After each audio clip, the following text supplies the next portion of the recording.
With this video, I'd like to introduce you to a young friend of mine, Wesley Cooper. Wesley is 10 years of age, been playing for a few years now, but has come to me to see if we can take him up to the next level.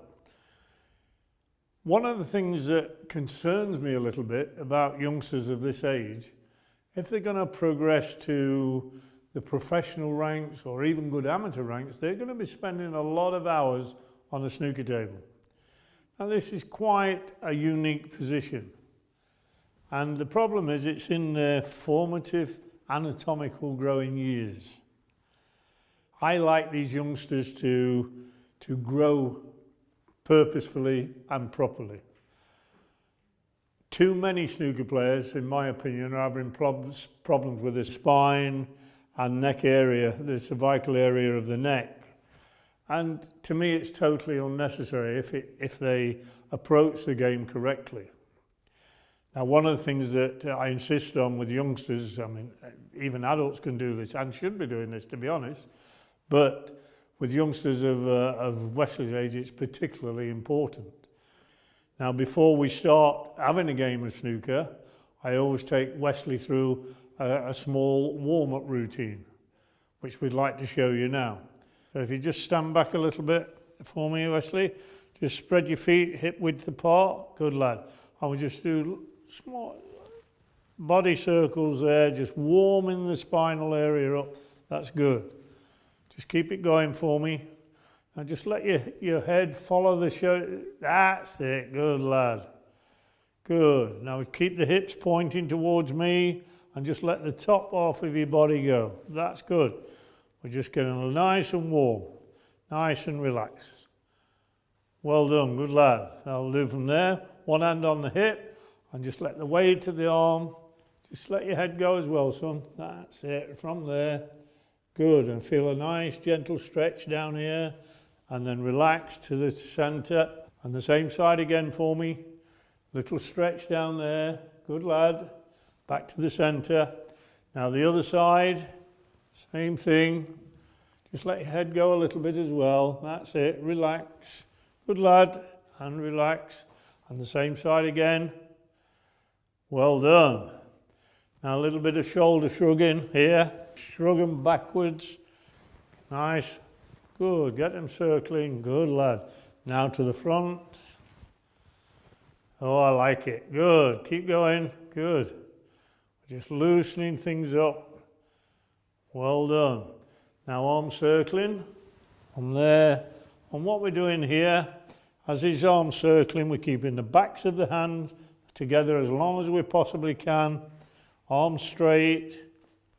Good. And we're just stretching these frontal muscles, the anterior muscles of the deltoid.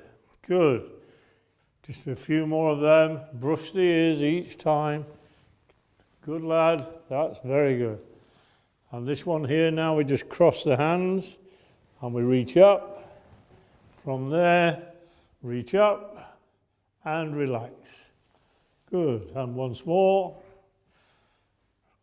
Reach up and relax.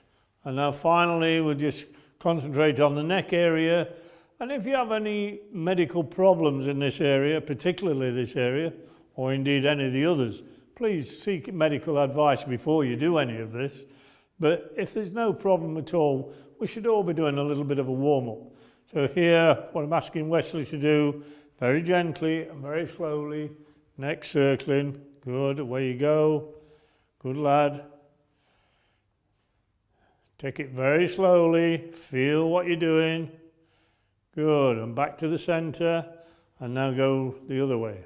Good lad, keep it going. Try and keep your shoulders still.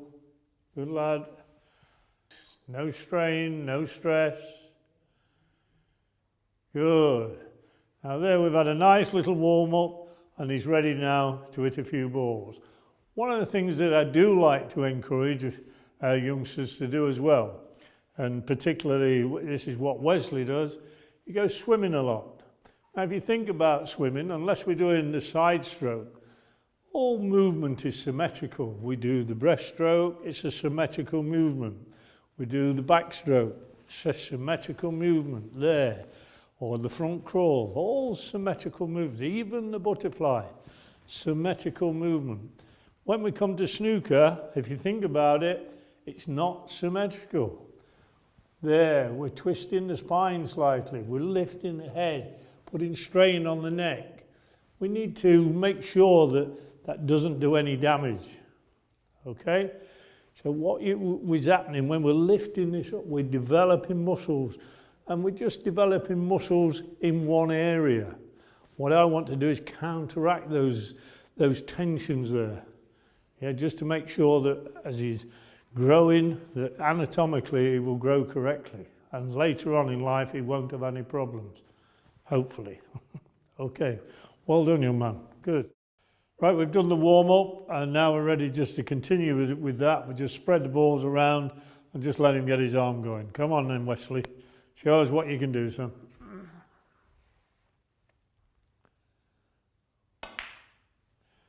Nice, very nice. Away you go.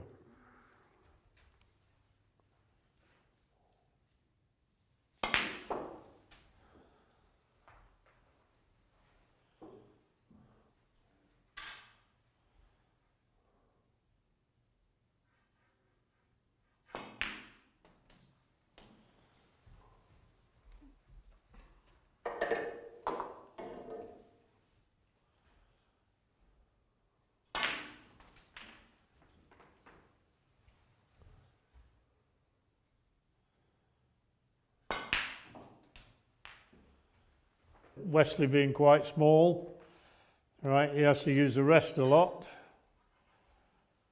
Not a bad thing, it's a horrible implement to have to use, so it's a good idea for him to use it quite frequently.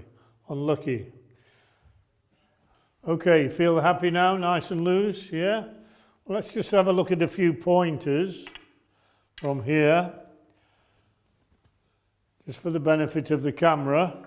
If you can get down there as if you're going to play that blue for me, Wesley.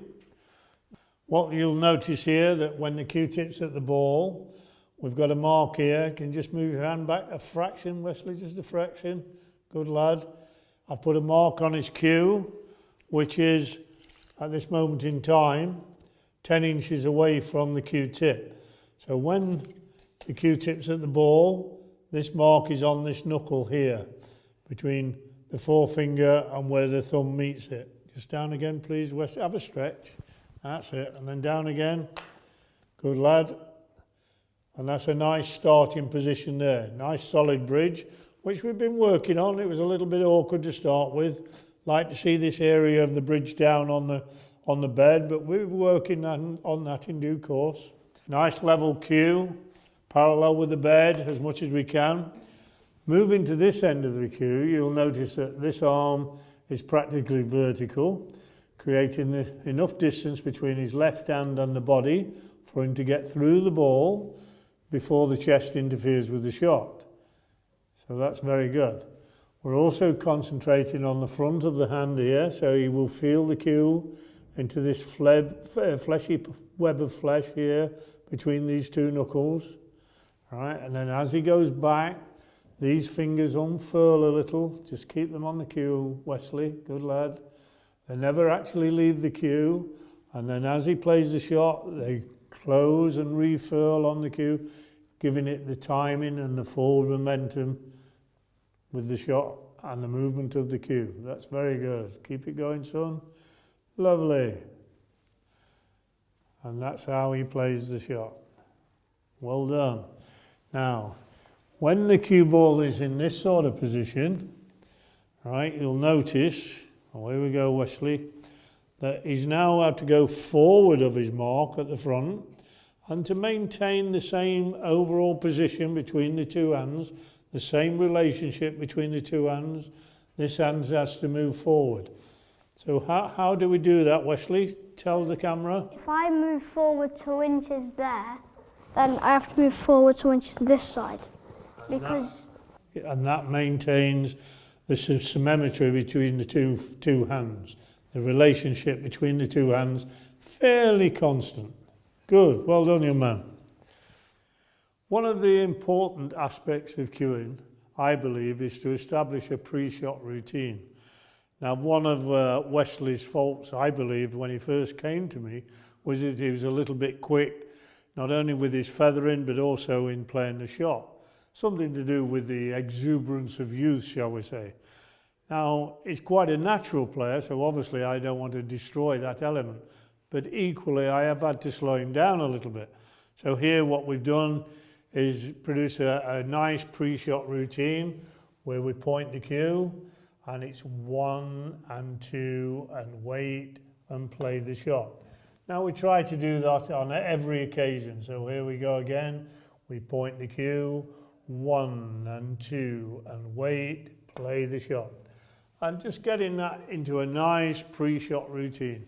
Now I'm not saying that it should be 1 and 2 for every shot. Another shot it might be 1 and 2 and 3. Other players might decide to just put 1 in. I mean, you've got the routine with Mark Selby, who will point the cue, 1, 2, play the shot. Somebody like world champion like Stuart Bingham just points the cue. Whatever your pre-shot routine that works is ideal for you. Okay, good luck with your practice.